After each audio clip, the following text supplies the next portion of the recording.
This is absolutely a perfect day for paddle. Let's face it. A little bit of sun, but no wind. Temperature's just right. The ball's doing great.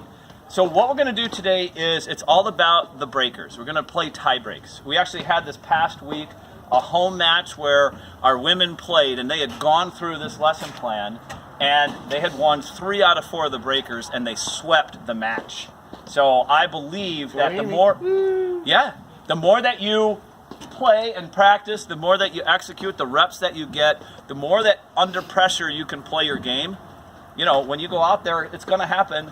You're going to be able to do what you need to do, and you're going to be able to execute. So today's all about that. So we talk about the really 3 different times when tie breaks come up. One is when the other team was way up and you battled back to tie them, and now you've got the momentum headed into the tie break. The other time is when you're way ahead, they battle back. And then the third is when it's neck and neck, 3-3, 4, da. Now, basically in all of these cases, it's the same answer. And the same answer is communication. You got to talk to your partner. And not just talk to them, you know, mine, yours. You need that too. But you need your plan. And if you're ahead going into it, and you're just, you know, your momentum has carried you back into the match, then whatever plan that you had that had you dig from the bottom up to tie them at 6-all, that's the plan that you stay with, and you reinforce it, especially from point 1. If you're behind and they came back, guess what? There's a reason you had 6 games. You need to go back to whatever that was that you were doing and discuss it with your partner. Go back to that. And if that plan morphed because they had made an adjustment, then be ready to make your adjustment right from the get-go. You know, that's the definition of insanity, is trying the same thing and expecting different results. Well, if they came back and you were trying the same thing, then you better have your adjustment to that and start it in the breaker. And that's still with communication. That's still with your plan. And then the third one, if it's neck and neck, you know where you are and you know what you need to do generally. You just have to tighten it up.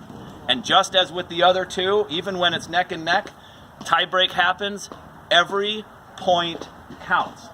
Do not relax even for a second. And when I say that, I don't really mean don't relax. What I mean is focus. I want you relaxed. I actually want you to play with confidence. A lot of times we go into breakers and we're like scared we're going to lose, and we played scared. No, you know, ooh, it's my serve. I don't know, you know.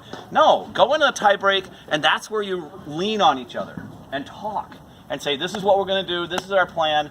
Okay, whatever happens, if it breaks down, that's fine, but we've got our plan and we're supporting each other.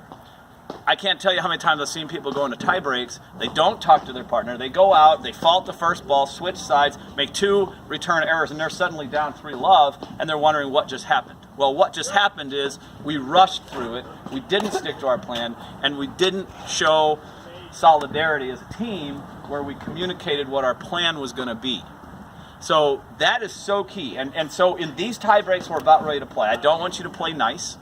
I don't want you to, I mean, you can joke, that's fine, but stay focused.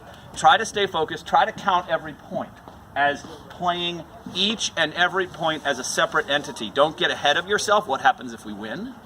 Don't get behind, oh, shoot, looks like we're going to lose. Forget all of that. You have to let go of that. And you have to play each point and play your plan, whatever that is. And it could be different, and it could have to change. But talk to each other. If I'm playing with, let's say with Dave here, and suddenly he misses a return, and then they're now ready to serve to me, I better be ready to get this ball into play.